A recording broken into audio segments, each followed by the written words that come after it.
Finally, it's not all pale and white. You go to Burger King, you're gonna get the same Whopper you've got before. So when I watch this drama, I have the same attitude. I have to sit down, do the work, and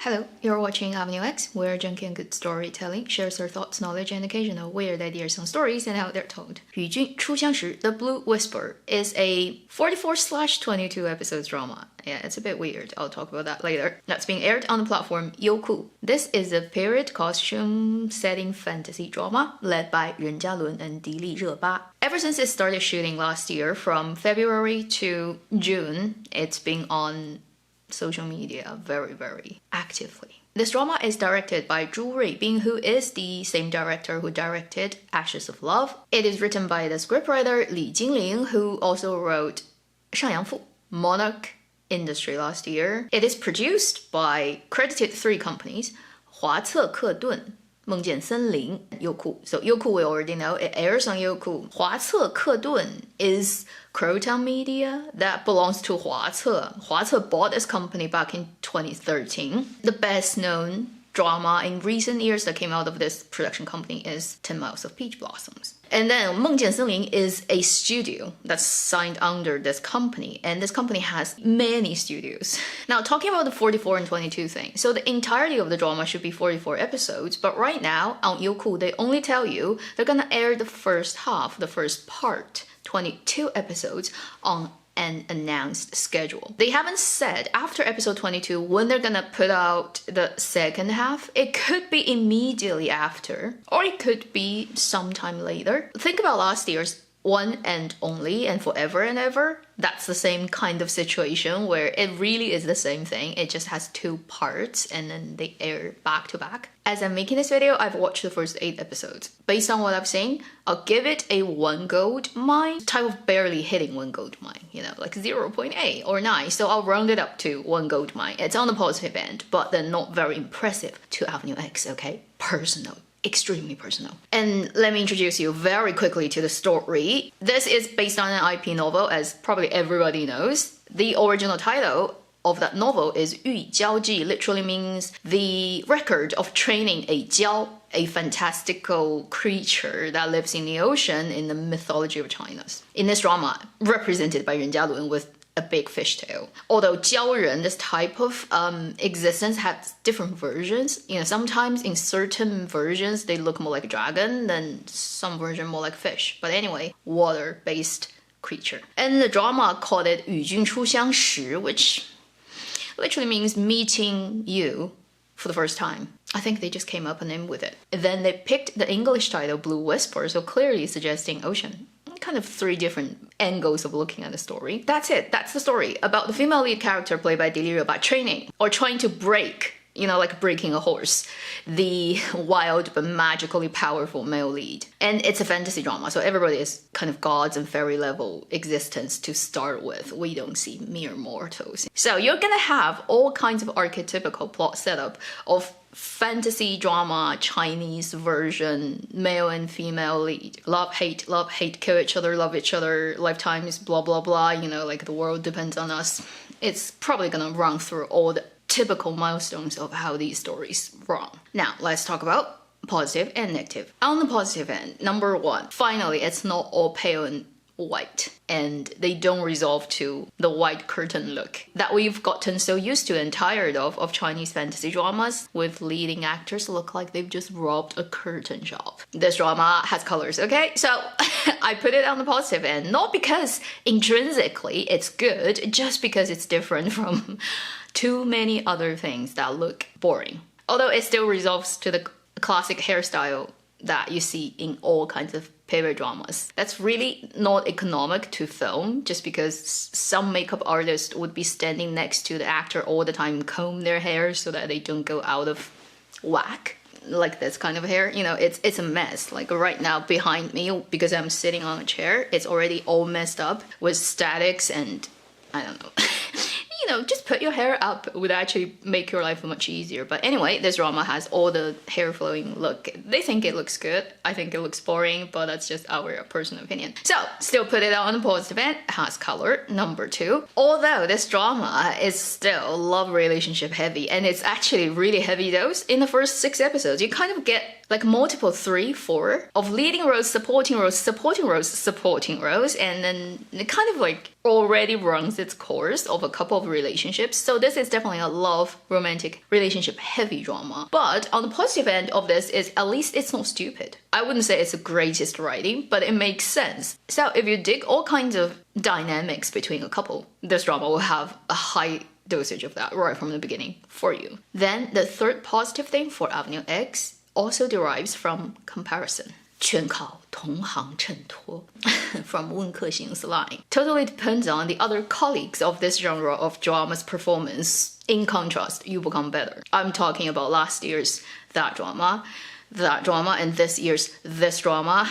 If you've watched any of those 3, fortunately or unfortunately, in comparison to those ones, I think this is a better story, more interesting, more engaging. Basically, if I get locked in a room and I'm forced to watch one of the 4 dramas I have to pick, I'll put this one on. So you see, like up to this point, my positive points are all very, very lazy, but I would still call them positive, at least making this drama palatable in some ways. Now, on the not ideal side of things, again, my personal opinion, very personal. Since I've already made a video not so long ago ranting about all the fantasy dramas in China these days, you already know where I stand, right? I don't have positive lens on this genre in general. So with that in mind, let's see the things that I still would rant about this drama. Number 1, dubbing. Everyone dubbing and dubbing and dubbing and dubbing. 迪丽热巴 and 任嘉伦 pretty much always get dubbed in fantasy and period dramas. I mean, last year, 迪丽热巴 had her own voiced contemporary drama, which I'm totally fine with it. And she's really good at line delivery. She has no problem at this at all. And she's actually an impressionist. In life, she can imitate animal sound, other people's voice quality, different dialect. She's really good, like super good at language.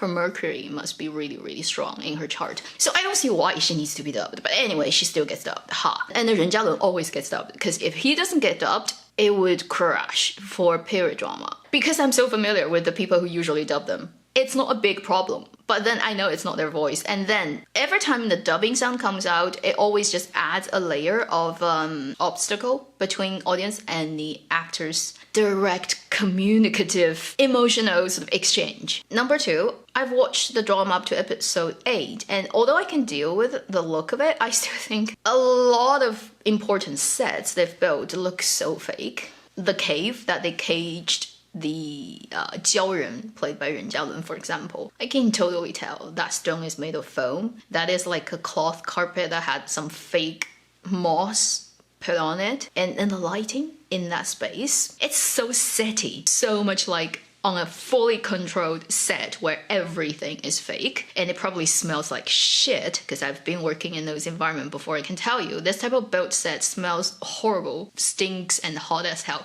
But anyway, it just looks so fake. The light, supposedly it's exterior, but you know it's not. I can convince myself that it's okay to do that, but in a way it's like if this is a home project that I made in my garage with my own stuff, then I think everybody would understand that and accept it. But like, you're a proper production, you know, that we have expectations. Most of the time the set just makes me really want to laugh. Everybody is being so seriously on screen pretending, where they try so hard, but then the harder they try to get into the story, the harder it becomes for me to believe it. Third point, finally arriving at the male lead and female lead, because we have to talk about them. I don't see why people basically would watch this drama if it wasn't because it's 迪丽热巴 and 任嘉伦 leading it. Really, any other thing about this drama, apart from the fact that it's led by them, that would make people want to watch it? You know, think about it, you can't think of one. They performed exactly to my expectation. I think they're better as a leading couple of a fantasy drama than that couple and that couple and that couple. Okay, so in comparison, they still come to the top in recent competitions of the same genre drama. Visually enjoyable to look at, although neither of them personally to me is my type. I would not have the visceral reaction when I look at them. I was like, oh, either I wish I could be her, or, you know, like I wish I could. Not gonna say that word, but you know what I'm gonna say.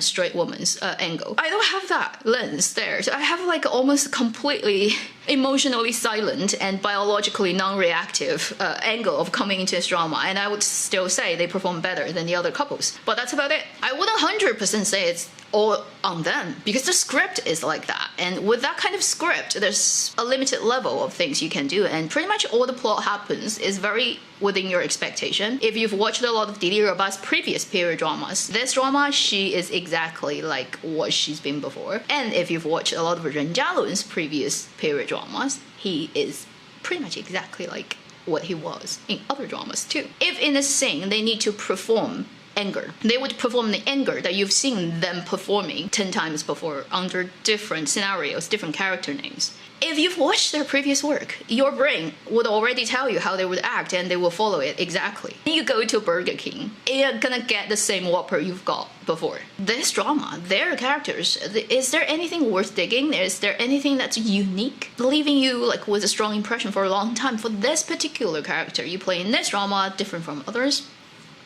I don't see it. I watch this drama pretty much like my teacher gave me homework, hand it in tomorrow by 12 type of thing. So when I watch this drama, I have the same attitude. I have to sit down, do the work, and if it was my choice, I would rather rewatch Lifelong Journey or Under the Skin. It's me, okay? At the end of this, well, let me just put that out clearly. This is Avenue X's personal opinion. I'm super aware of that. And I'm not trying to be the objective god of Chinese drama, and I cannot be that. I have long stopped loving this genre, and I no longer have a connection with it. So that's why I have the above reaction to this drama, coming from this baseline. If you have a totally different baseline, if you have a totally different emotional reaction, signal receptors than I do for the leading actor, Ren Jialun, or leading actress, Didi Raba, then this could be a great drama. I mean, it's better than the other three. I emphasize that again. So, by all means, it may be really exciting as it goes on further. That's my first impression on the drama, The Blue Whisper, 与君初相识. Come to think of that, it's March again. It's another fantasy drama from the same production company. It's only 5 years later since I started this channel, another March to Mouse of Peach Blossoms. Time has changed a lot of things in this world and also in me as a drama reviewer. 人生若只如初见，何事秋风悲画扇？等闲变却故人心，却道故人心易变。Thank you. I'll see you in my next video. Meanwhile, live long and happy drama watching.